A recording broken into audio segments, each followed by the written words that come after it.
Assalamualaikum warahmatullahi wabarakatuh. Selamat pagi Bapak Ibu pengunjung Rumah Sakit Islam Sultan Agung Semarang. Kembali lagi di program acara Dipa Dialog Pagi. Bersama saya Putri Hilda yang akan memandu di 30 menit ke depan. Sebelumnya kami sapa dulu Bapak Ibu pasien Rumah Sakit Islam Sultan Agung yang sedang menjalani pengobatan di rumah sakit. Semoga Allah memberikan kemudahan dalam menjalani pengobatan di Rumah Sakit Islam Sultan Agung. Dan tidak lupa kami sapa juga Bapak Ibu karyawan-karyawati yang sedang menjalani aktivitas.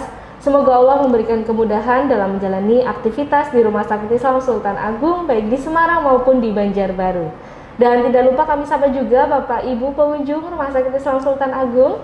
Kami ucapkan terima kasih atas kepercayaan pelayanan kesehatan di Rumah Sakit Islam Sultan Agung Semarang dan Banjarbaru.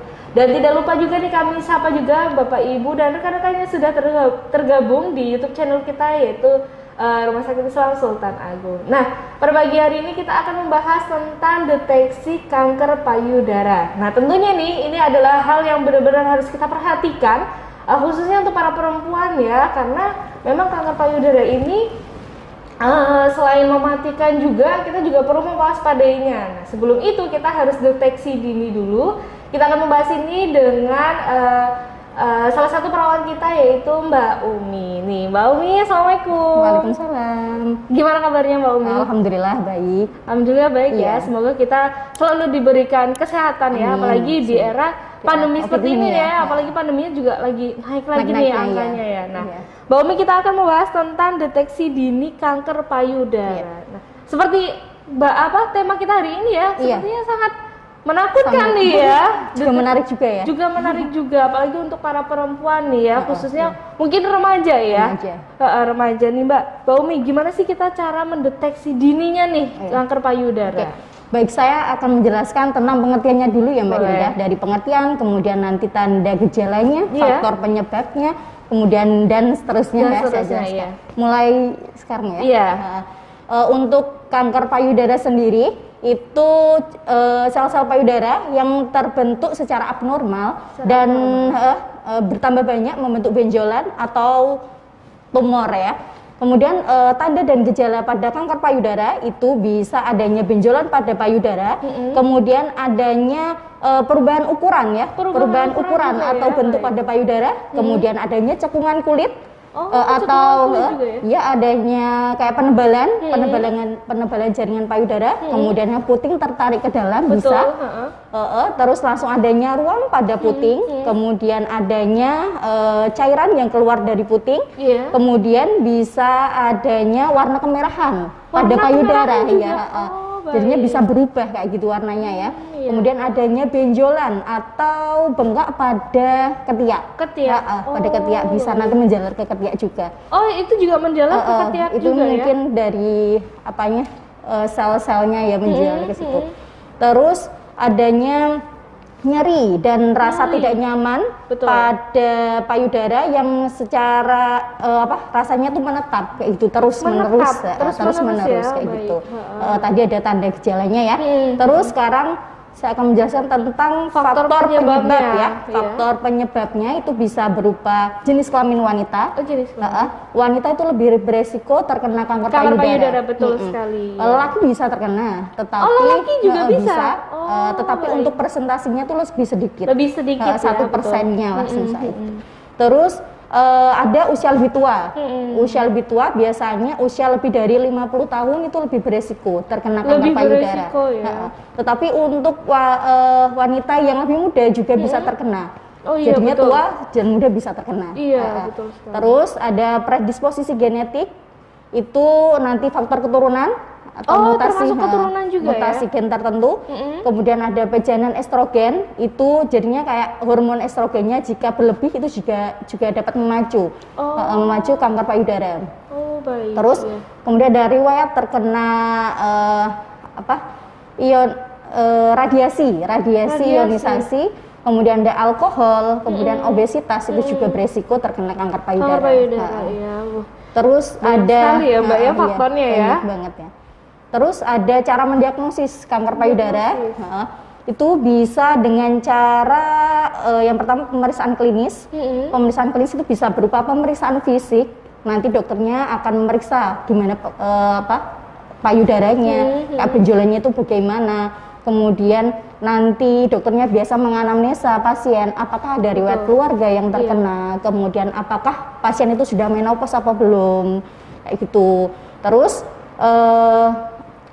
langsung ke apa tadi faktor risiko, penyebab, terus langsung ke cara diagnosisnya ya, mamografi, pemeriksaan mamografi, kemudian ultrasonografi, kemudian MRI dan biopsi. Nanti tergantung dokternya, nanti tergantung dokternya mau menyarankan di pemeriksaan di mana.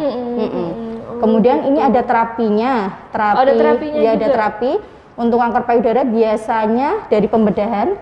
Pembedahan nanti dokternya biasanya kayak mengoperasi ya, operasi kanker payudaranya itu diangkat semua atau sebagian, nanti tergantung dokternya. Baik. Terus langsung ada terapi radioterapi. Radioterapi juga ada ya. Radioterapi, terus ada kemoterapi, terus adanya terapi target. Itu seperti apa tuh Mbak, terapi target? Terapi target itu nanti kayak dokternya. Baik. Terus terapi hormon. Kalau hormon nanti biasanya dokter memberikan obat-obat tertentu untuk menurunkan hormon estrogennya itu. Untuk menurunkan hormon estrogen yang berlebihan. Itu nanti terapinya ditentukan dari hasil patologi anatomi biasanya seperti itu. Jadi memang itu ya tadi tahapannya. Kemudian ini untuk pencegahannya. Untuk pencegahannya kita sebut dengan metode cerdik ya. Cerdik. Dengan cek kesehatan secara rutin, enyahkan asap rokok, kemudian rutin aktivitas fisik, diet seimbang, istirahat cukup, sama kelola stres. Kelola stres juga ya. Kelola stres. Betul. Terus deteksi dini untuk kanker payudara itu kita bisa dengan menggunakan sadari dan sadanis.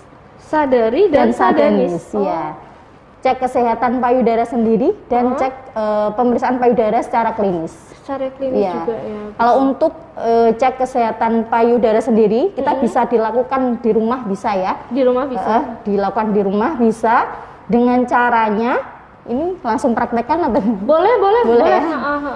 Yang pertama, kita berdiri di depan cermin, dengan posisi kita nggak memakai baju ya, nggak memakai baju.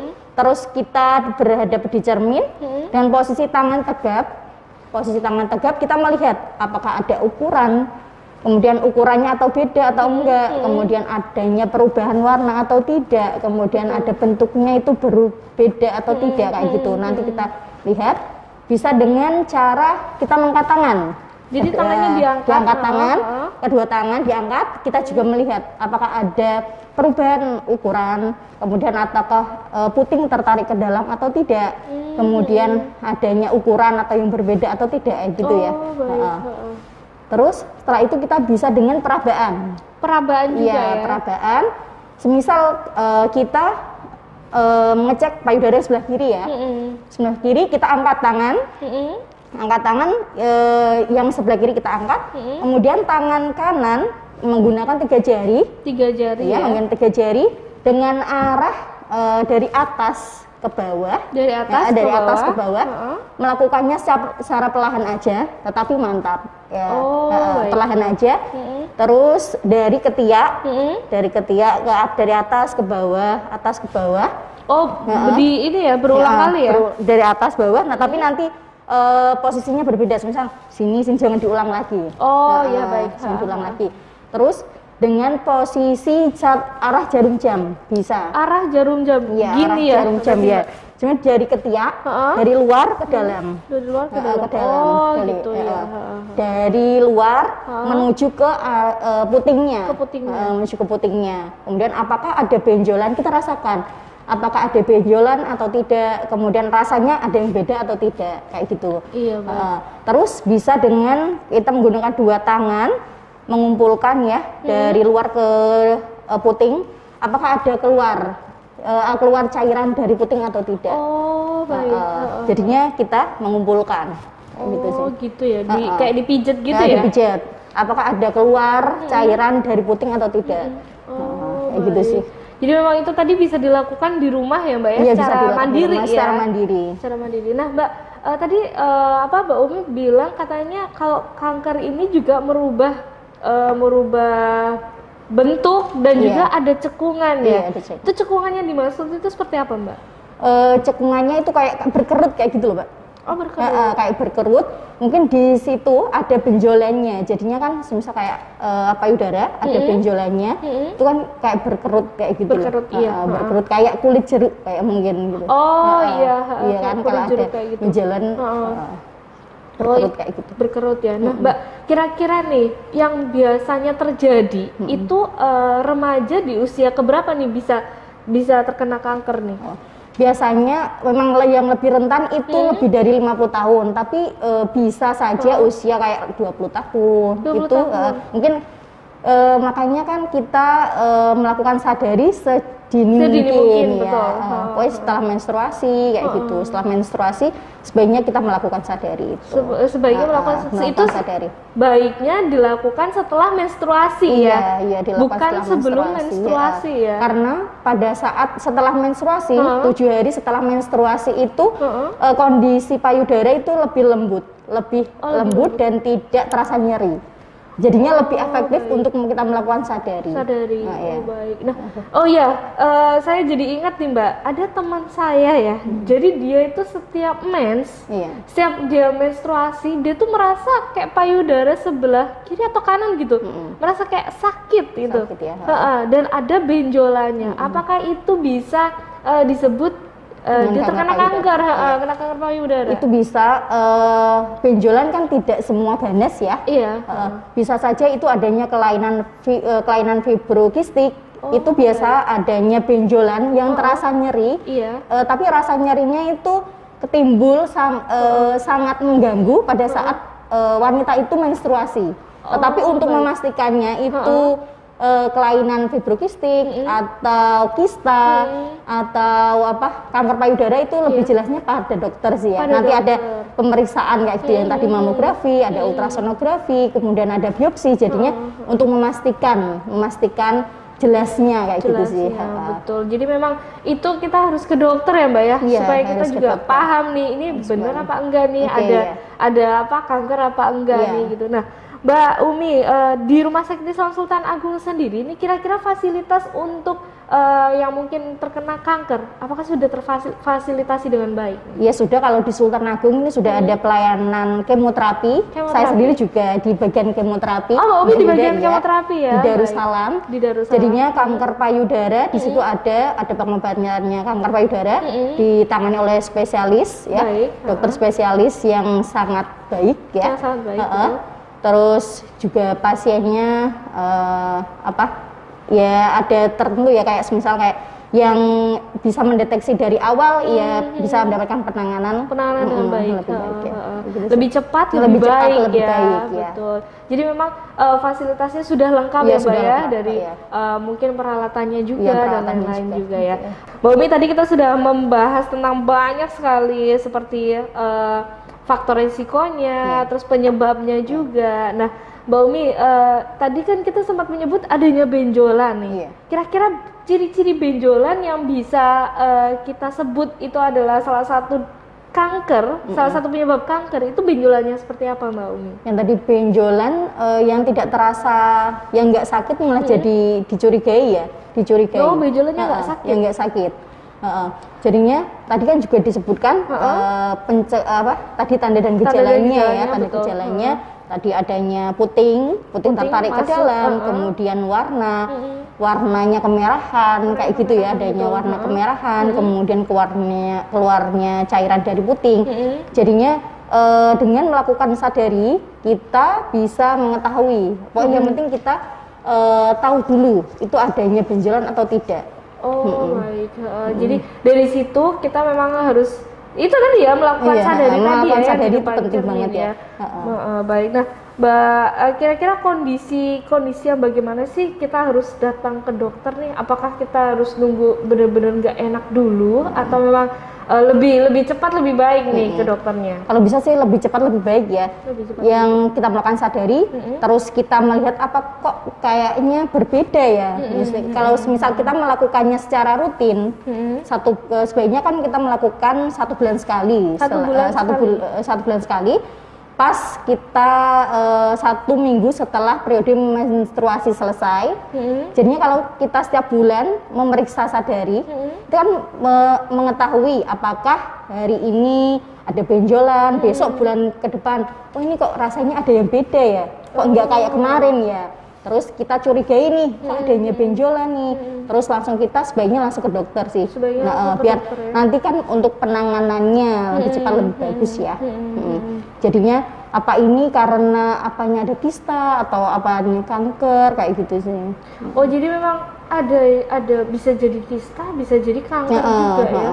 Oh gitu. Bisa. Baik. Jadinya ada tumor jinak dan tumor ganas. Tumor ganas ya. Kalau kanker itu termasuknya tumor ganas ya. Baik. Nah, Mbak tadi kan juga ada disebutkan kalau Mbak Umi tadi bilang ya adanya pembedahan nih. Nah, kalau misalnya pembedahan itu kalau misalnya diangkat payudaranya berarti yang satunya nggak ada ya, hilang? Yang satu berarti kan semisal kayak yang kena kanker payudara itu sebelah kanan, ya nanti adanya pengangkatan sebelah kanan. Kalau semisal kiri tidak ada ya berarti aman. Aman ya. Aman. Nah kira-kira nih Mbak usia misal nih ada nggak sih Mbak Umi pernah pasiennya tuh di usia sekitar 20 tahun atau 30 tahunan? Ada sih kalau usia segitu ada. Ada. 20 jadinya tua muda sekarang bisa terkena. Tua muda sekarang bisa terkena ya. Nah, itu dari pola hidup juga pola ya hidup tentunya juga, ya. Nah, kira-kira Mbak pola hidup yang memicu nih adanya kanker itu kira-kira pola hidup yang seperti apa? Bisa saja itu dari alkohol, bisa. Terus makanan yang ada di kaleng, yang dibungkus kaleng itu juga memicu karsinogenik kankernya itu. Baik. Terus kemudian ada makanan yang diawetkan, yang diawetkan. Terus ada makanan yang dibakar kayak olahannya kayak di pengawet ya dibakar kayak gitu sih nggak bagus. Oh dibakar juga nggak bagus ya? Nggak bagus. Sebaiknya memang yang paling bagus memang direbus ya. Direbus betul. Ya. Semuanya juga kayaknya bagusnya direbus ya biar mengurangi minyak juga. Untuk mengurangi hal-hal yang memang nggak mau terjadinya ini ya penyakit-penyakit datang ya Mbak ya. Karena obesitas pun juga mempengaruhi ya kanker payudara itu tersendiri. Obesitas juga mempengaruhi ya. Baik. Jadi memang itu tadi ya pola hidup yang memang harus sehat ya Mbak ya, terutama olahraga gitu-gitu ya. Juga bisa ya. Yang tadi metode cerdik gitu ya. Metode cerdik tadi pemirsa. Metode cerdik ini bisa pemirsa lakukan baik di rumah maupun mungkin di mana aja ya ketika selesai menstruasi nih 7 hari setelah menstruasi bisa pemirsa lakukan metode cerdik tadi yang sudah dijelaskan oleh Mbak Umi. Nah, Mbak Umi untuk para remaja nih itu kalau misalnya tidak terjadi pengangkatan di kemoterapi, apakah kemoterapinya juga seperti kemoterapi kanker pada umumnya? Iya, sama. Bisa rontok juga? Iya, gitu? Sama juga. Efek kemoterapi kan rambut rontok, mual muntah, kayak pusing kayak gitu sih. Oh, jadinya sama. Sama ya. Entah itu dia terkena kanker payudara atau kanker itu sama. Itu kan kayak di kemo kayak gitu ya. Jadinya untuk kanker payudara atau kanker semisal kanker kanker ovarium itu juga nanti bisa timbul adanya mual muntah, kemudian rambut rontok juga sama.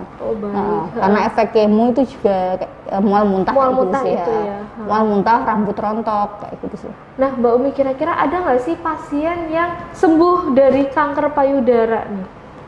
Kalau sembuh sih kayaknya kalau di Sultan Agung ya, kalau di Sultan Agung itu biasanya kita nggak tahu ya sampai di rumah itu gimana kayak gitu kondisinya. Tapi kondisi orang yang kemo itu kebanyakan kalau untuk penanganannya lebih cepat, biasanya itu kondisinya bagus. Kondisinya bagus, lebih cepat, lebih penanganannya lebih bagus sih. Lebih bagus ya. Jadi memang misal sudah dilakukan kemoterapi atau mungkin pembedahan di salah satu payudara ya, itu kalau misalnya lebih cepat kita menyadari, itu lebih cepat juga nih bisa sembuh ya, bisa sembuh. Nah, kira-kira dari kanker payudara ini bisa menjalar nggak sih Mbak ke penyakit yang lainnya? Bisa. Semisal kayak kanker payudara itu kan ada stadium-stadiumnya ya. Kalau stadium itu sih yang tahu sama dokternya sih ya. Kalau semisal kayak bisa sampai metastase, bisa metastase sampai itu metastase itu kayak penyebaran. Sel kankernya itu sudah menyebar, misal kayak bisa di paru-paru kayak gitu sih, bisa menyebar kayak gitu.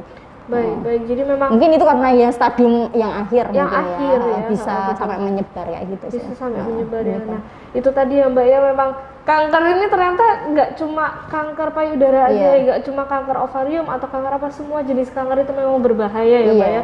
Apalagi nih kanker payudara itu paling banyak pasiennya adalah perempuan. Iya, perempuan. Gitu ya. Nah, kira-kira Mbak untuk mungkin pesan-pesannya nih untuk para pemirsa di rumah supaya menjaga kesehatannya atau mendeteksi dirinya sendiri di rumah, itu pesan-pesannya gimana, monggo? Ya sebaiknya kita kan sebagai anak milenial ya, anak milenial sekarang apa-apa cepat saji, makan cepat saji kayak gitu-gitu, makanan kayak gorengan kayak gitu sudah biasa banget ya sama kita ya. Jadinya kita harus rutin aktivitas, misal kayak olahraga kita sempatkan 1 minggu sekali kayak gitu ya, seminggu 1 minggu sekali. Terus makanan juga sebaiknya yang maksudnya itu jangan junk food terus gitu lah, jangan junk food terus kayak boba kayak gitu ya yang mengandung gula-gula kayak gitu sih. Jadinya lebih aktivitasnya lebih diperbanyak, rutin aktivitas fisik, kemudian makanan yang bergizi, kemudian jangan yang kaleng-kaleng kayak gitu. Udah itu aja sih. Itu aja ya, jangan junk food, makanan kaleng dikurangi lah ya, dikurangi, jangan maksudnya terbiasa.